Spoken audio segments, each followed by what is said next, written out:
I'm gutted. I'm devastated.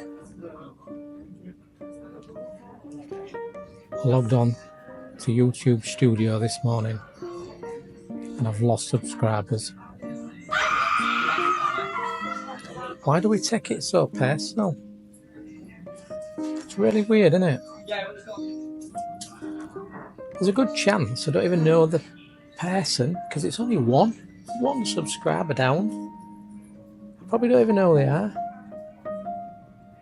Why do we take it so personal? Why does it hurt so much? Why do we care what people who we probably don't even know think about us? But is losing subscribers a good thing?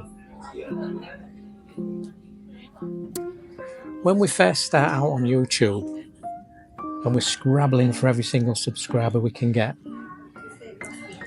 and we post on all our social media channels, I've got a YouTube channel, please subscribe.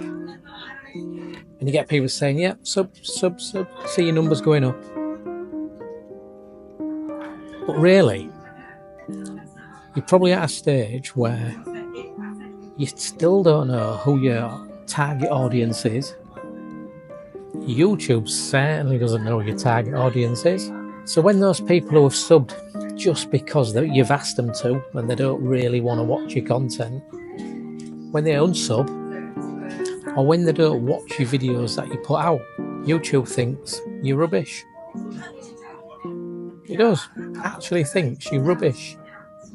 Because out of all your subscribers, only 1 or 2 have watched your videos. So you can't be very good, can you? That's how it works. So I guess if a subscriber is subscribed to you because of some reason other than they like your content, it's a good thing they unsubscribe. Doesn't feel good, but it's probably for the best because it'll allow your audience to become your proper audience and not just an audience of people who have subscribed because you've asked them to. I guess sometimes we also lose subscribers because not everybody feels the same way as we do. Not everybody thinks the same way as we do. And sometimes we may say something that they don't like. Politics is a prime example.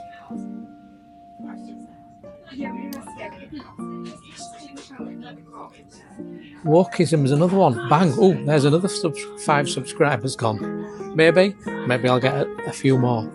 But you get the drift. Basically, it is very difficult to determine who your channel audience is at the beginning. Because let's face it, a lot of us don't really even know what our niche is. I'm at the stage right now where I'm trying to work out what my channel niche is and how narrow or how wide to go with that niche. There's lots of things I want to talk about, but would that work on YouTube? Probably not. I probably need to niche it down so that all of my audience are interested in nearly all of my videos. That way, YouTube will look at it and promote it to more people. So it seems counterproductive to start with by narrowing down the amount of people you're focusing on or narrowing down the type of content you're producing. But I'm pretty sure it's the right way to do it. But it's difficult. It's really difficult because if you've got more than one sort of subject you want to talk about, more than one type of content you want to produce, it can be really difficult. And that's where I am right now, trying to work it out. But not sure if you can hear or if you've guessed, but I'm sat in Starbucks in the Village Hotel in Hull.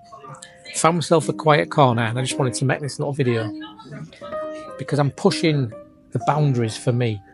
I'm trying to get over the embarrassment, the challenge, personal challenge of actually talking to a phone, a video. Well, it's not even a phone, is it? It's talking to a video camera in public when there's people around.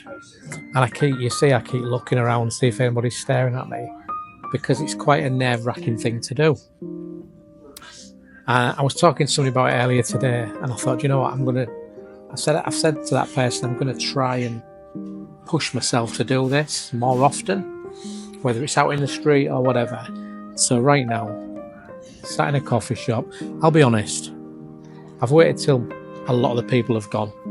There's nobody within 6 or 8 feet of me. Somebody's just sat there behind the camera, somebody's sat over there on the laptop. The guy who was sat to the left has gone. So it's cleared out a bit, it's reasonably quiet, but it's still a challenge.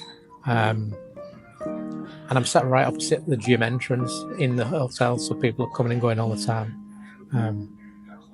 It's really interesting how something as simple as YouTube or something as simple as creating videos with a phone. I mean, I've got a phone on a tripod, and I'm in public talking to it, but it's amazing how challenging that is. Certainly for me. How do you find it? If you're a YouTuber, does it bother you? Would you sort of vlog in public? You know, a lot of people do faceless channels, don't they, on YouTube, which seems very attractive from this perspective. But I also think it's about you and your personality. So it's important that you show up for your audience, and you show yourself rather than hiding, behind a screen anonymously. So that's it really. I just wanted to make a quick video and just see if I could do it in public, and two, talk about losing subscribers, which was the start of the channel, to be fair. That's all I intended on talking about, and I've just obviously waffled on, digressed a little bit. But it's like we're sat having a coffee, isn't it? I've got a big cup of tea here. See, Starbucks.